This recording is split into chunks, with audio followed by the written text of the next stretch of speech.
Hello everyone, आराधना degree college की online classes में आपका स्वागत है।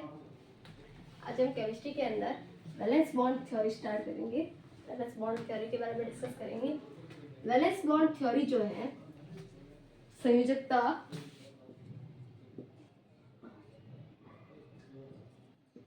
आबंध सिद्धांत। अब ये संयोजकता आबंध सिद्धांत यानी नाम से पता चलता है किसके लिए दिया गया है, आबंध सिद्धांत। यानी जो वैलेंस शेल होते हैं, जो संयोजकता कोश होते हैं, उन संयोजकता में कोश में उपस्थित इलेक्ट्रॉन क्या करते हैं, बंध बनाते हैं, बंध बनाने में भाग लेते हैं। ये है वैलेंस बॉन्ड। यानी बॉन्ड फॉर्मेशन कैसे होता है, बंध का निर्माण कैसे होता है, इसे समझाने के लिए क्या दी गई, वीबीटी। और ये वीबीटी किसने दी थी, हिटलर तथा लंदन ने दी थी। हिटलर तथा लंदन नामक वैज्ञानिक ने दी थी 1997 के, अब 1927 के, सॉरी। अब अकॉर्डिंग टू वीबीटी क्या है, बॉन्ड फॉर्मेशन कैसे होता है, यानी बॉन्ड का फॉर्मेशन क्यों होता है, वो तो ऑक्टेट रूल के आधार पर हमने समझा हुआ है। 9th क्लास के अंदर भी देखा है, 10th में देखा है कि ऑक्टेट रूल है उसमें कि जो जितने भी एटम्स होते हैं, ये एटम स्टेबिलिटी के लिए, अपनी स्टेबिलिटी को बढ़ाने के लिए क्या करते हैं, बॉन्ड फॉर्मेशन करते, बंध का निर्माण करते हैं। और स्टेबिलिटी कैसे बढ़ती है, ऑक्टेट कंप्लीट करने पर। और ऑक्टेट कंप्लीट कैसे होगा, जब बॉन्ड का फॉर्मेशन होगा। तो अपने ऑक्टेट को कंप्लीट करते हैं। ऑक्टेट कंप्लीट क्यों करते हैं, स्टेबिलिटी को बढ़ाने के लिए। तो इस तरह से बॉन्ड फॉर्मेशन क्यों होता है, स्थायित्व को बढ़ाने के लिए होता है। अब कैसे होता है उसे वीबीटी ने समझाया। वीबीटी ने इसे समझाने के लिए एक एग्जांपल लिया, H2 का फॉर्मेशन, H2 अणु का निर्माण, और इसे दो एस्पेक्ट में समझाया। First, energy consideration. Energy consideration के अकॉर्डिंग क्या है, मैंने बताया कि जब दो हाइड्रोजन है, ये दो हाइड्रोजन बॉन्ड फॉर्मेशन नहीं करते या अणु में नहीं होते हैं, तब ये क्या होंगे, दोनों एटम एक दूसरे से अनंत दूरी पर होते हैं।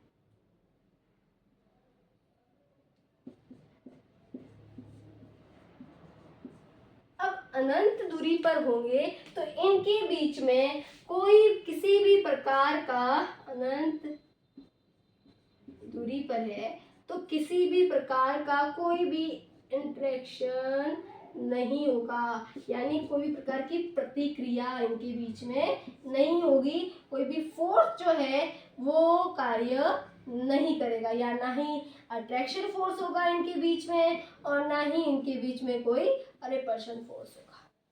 तो इस तरह से जब दो एटम होंगे, अनंत दूरी पर है हाइड्रोजन एटम, तो इनके बीच में कोई भी किसी भी प्रकार का इंटरेक्शन नहीं होता है। अब जैसे जैसे ये एटम एक दूसरे की ओर अप्रोच करते हैं तो इनके बीच में फोर्स ऑफ अट्रैक्शन और फोर्स ऑफ रिपल्शन दोनों कार्यरत होते हैं। अब यहाँ पर हाइड्रोजन के पास, ये हाइड्रोजन हमारा A हो गया और ये हाइड्रोजन हमारा B हो गया। इस हाइड्रोजन में एक इलेक्ट्रॉन है, ये ए हो गया, ये बी हो गया। इसमें हाइड्रोजन में न्यूक्लियस, एक न्यूक्लियस बी हो गया।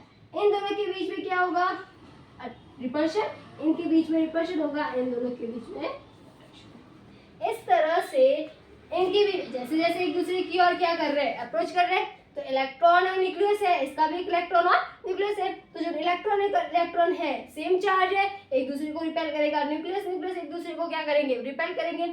ये ऑपोजिट चार्ज होने के कारण एक दूसरे को क्या करेंगे, अट्रैक्ट करेंगे। अब हाइड्रोजन के अंदर फोर्स ऑफ, जैसे जैसे एक दूसरे की ओर अप्रोच करते हैं तो फोर्स ऑफ अट्रैक्शन ज्यादा होता है, या ये कहे फोर्स ऑफ अट्रैक्शन बढ़ता है और फोर्स ऑफ रिपल्शन जो है वो डिक्रीज होता है।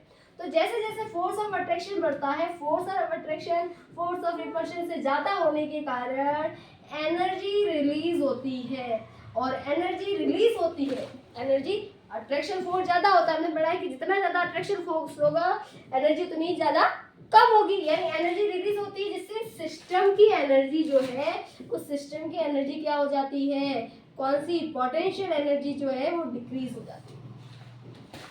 अट्रैक्शन फोर्स ज्यादा, यानी जितना आकर्षण ज्यादा होता है उतनी ही पोटेंशियल एनर्जी क्या होगी, कम, और कम होने के कारण पोटेंशियल एनर्जी कम होगी तो HAHB क्या कर लेते हैं, बॉन्ड फॉर्मेशन करते हैं, क्योंकि फोर्स ऑफ अट्रैक्शन ज्यादा होता है, और फोर्स ऑफ अट्रैक्शन ज्यादा होने के कारण ये और एक दूसरे की ओर अप्रोच करते हैं, और फोर्स ऑफ अट्रैक्शन ज्यादा होता है और एक दूसरे की ओर अप्रोच करते हैं, जैसे जैसे अप्रोच करते हैं फोर्स ऑफ अट्रैक्शन बढ़ता है, पोटेंशियल एनर्जी डिक्रीज होती है, एक स्थिति ऐसी आती है साम्य स्थिति, उस साम्य अवस्था या साम्य स्थिति, साम्य अवस्था के अंदर, और उस साम्य अवस्था के अंदर यहाँ से डिस्टेंस क्या हो जाती है, साम्य दूरी हो जाती है, जहाँ पर फोर्स ऑफ अट्रैक्शन क्या होता है, मैक्सिमम होता है, और पोटेंशियल एनर्जी क्या होती है, मिनिमम होती है, और ये अवस्था जो ये साम्य अवस्था है,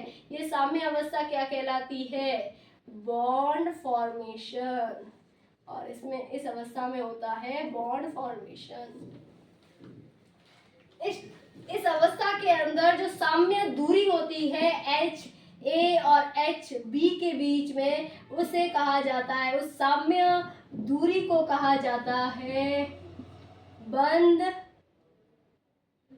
दूरी, बॉन्ड लेंथ, बंद दूरी बॉन्ड लेंथ कहा जाता है, और इस बंध को तोड़ने के लिए जो ऊर्जा दी जाती है उसे कहा जाता है बॉन्ड एनर्जी। इस तरह से एनर्जी की एस्पेक्ट में ये आकर्षण और रिपल्शन होता है, और अट्रैक्शन और रिपल्शन होने के कारण फोर्स ऑफ अट्रैक्शन ज़्यादा होगा, जिससे H2 मॉलिक्यूल का फॉर्मेशन हो जाता है। इसी आधार पर इन्होंने He मॉलिक्यूल के बारे में बताया। According to VBT He molecule यानी हीलियम जो होता है, हीलियम का मॉलिक्यूल एग्जिस्ट नहीं करता है, He2 नहीं बनता है अकॉर्डिंग टू VBT। और उन्होंने बताया, इसमें एक्सप्लेन किया कि जैसे हीलियम A और हीलियम B एनर्जी के एस्पेक्ट में देखें तो ये इसमें 2 इलेक्ट्रॉन होंगे और एक इसका न्यूक्लियस, इसमें भी 2 इलेक्ट्रॉन होंगे और एक इसका हो जाएगा न्यूक्लियस। इन दोनों के बीच में रिपल्शन, रिपल्शन और रिपल्शन, ये इससे रिपल्शन होगा और ये इसका रिपल्शन होगा। फिर अट्रैक्शन की बात करें तो इसका अट्रैक्शन होगा इससे और इसका अट्रैक्शन इससे होगा, इसका अट्रैक्शन और इसका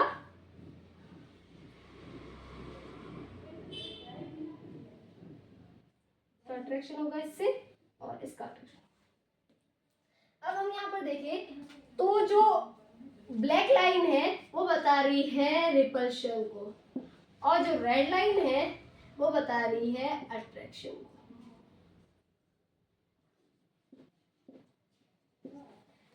तो यहाँ पर रेड लाइन जो है फोर्स ऑफ अट्रैक्शन जो है वो कम है, जबकि फोर्स ऑफ रिपल्शन जो है वो क्या है, ज्यादा है।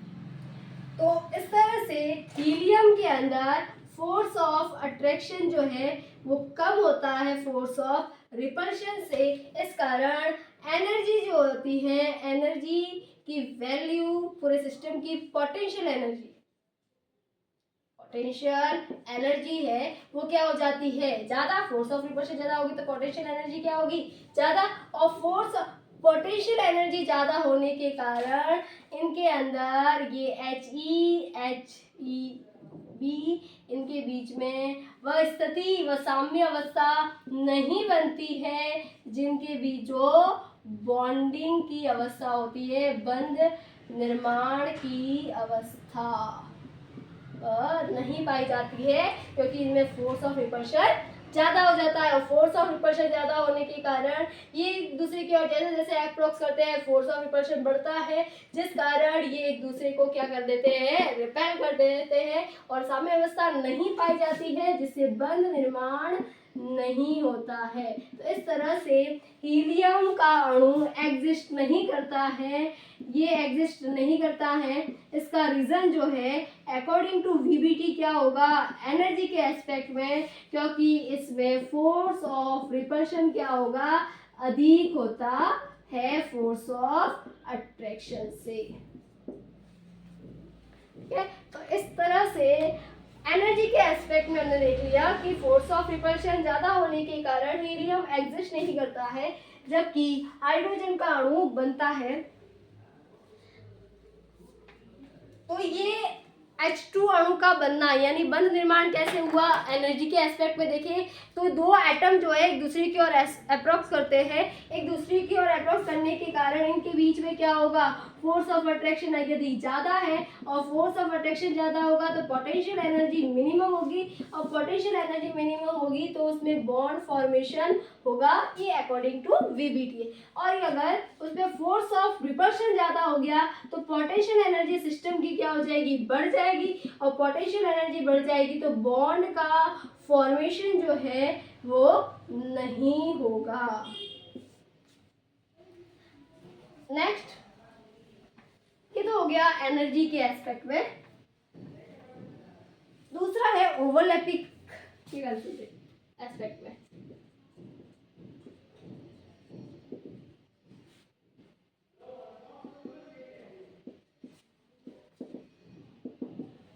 ओवरलैपिंग के एस्पेक्ट में उन्होंने बताया कि जो हाफ फिल्ड एटॉमिक ऑर्बिटल होते हैं, ये हाफ फील्ड एटॉमिक ऑर्बिटल जो होते हैं ये क्या करते हैं, एक दूसरे की ओर अप्रोक्स करते हैं और इनके बीच में क्या करते हैं, half field atomic orbital partially overlapping करते हैं, आंशिक अति व्यापन, उनके बीच में क्या पाया जाता है, आंशिक अति व्यापन, यानी ऑर्बिटल कैसे होने चाहिए, हाफ फील्ड, और आंशिक अति व्यापन करके क्या बनाते हैं, बंध निर्माण करते हैं। यानी जो हाफ फील्ड एटॉमिक ऑर्बिटल होंगे वो ओवरलैपिंग करते हैं, एक दूसरे की ओर अप्रोक्स करके ओवरलैपिंग करते हैं, और ओवरलैपिंग आंशिक ओवरलैपिंग करते हैं, पार्शियल ओवरलैपिंग करते हैं, और पार्शियल ओवरलैपिंग से क्या बनाते हैं, बॉन्ड बंध का निर्माण करते हैं। जैसे ये कोई न्यूक्लियस हो गया, ये इसका वैलेंस शेल में उपस्थित इलेक्ट्रॉन, ये इसका न्यूक्लियस है, ये एक दूसरे से ओवरलैपिंग करेंगे और ओवरलैपिंग करके ये क्या बना देंगे, बंध का निर्माण करेंगे। ये हो गई पार्शियली ओवरलैप।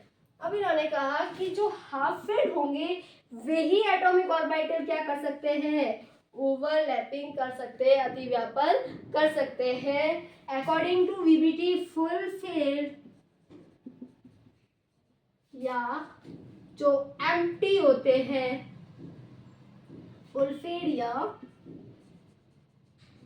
एम्प्टी ऑर्बिटल जो होते हैं वो ओवरलैपिंग नहीं करेंगे, अतिव्यापन नहीं होगा, और अतिव्यापन नहीं होगा तो बंध का निर्माण भी नहीं होता है। तो इस कारण इसके अकॉर्डिंग एनर्जी के एस्पेक्ट में हमने देख लिया कि H2 मॉलिक्यूल एग्जिस्ट करता है, अस्तित्व रखता है, जबकि He2 मॉलिक्यूल अस्तित्व नहीं रखता है, वो हमने एनर्जी के एस्पेक्ट। अब अगर हम ओवरलैपिंग के एस्पेक्ट में देखें तो हाइड्रोजन के वैलेंस शेल में एक इलेक्ट्रॉन होता है, हाफ फील्ड होता है, एक एक इलेक्ट्रॉन होता है, अनपेयर्ड इलेक्ट्रॉन होते हैं, जबकि हीलियम के वैलेंस शेल के अंदर दो इलेक्ट्रॉन होते हैं, पेयर्ड इलेक्ट्रॉन होते हैं, जिस कारण से इनके बीच में ओवरलैपिंग नहीं होती है, और ओवरलैपिंग नहीं होती है तो बॉन्ड बंध का निर्माण भी नहीं होगा, और बंध निर्माण नहीं होता है इसलिए He2 मॉलिक्यूल जो है वो एग्जिस्ट नहीं करता है, अस्तित्व नहीं रखता है। तो इस तरह से अकॉर्डिंग टू वीबीटी क्या था, ओवरलैपिंग के एस्पेक्ट में उन्होंने समझाया और दूसरा उन्होंने किसके एस्पेक्ट में समझा दिया, एनर्जी के एस्पेक्ट में। तो इस तरह से बॉन्ड का फॉर्मेशन जो होगा वो किस में होगा, ऐसे अणु जिनके बीच में, ऐसे एटम जिनके बीच में एनर्जी जो है वो कम होगा, फोर्स ऑफ अट्रैक्शन ज़्यादा होगा, तो बॉन्ड का फॉर्मेशन होगा। इस तरह से ओवरलैपिंग, अगर हाफ फिल्ड और एटॉमिक ऑर्बिटल है तो ओवरलैपिंग होगी और ओवरलैपिंग से क्या बनेगा, बंध बनेगा। इस तरह ओवरलैपिंग जो है, ये ओवरलैपिंग का कॉन्सेप्ट जो है, तो इस आधार पर इन्होंने जो बंध है उनको दो भागों में विभाजित किया।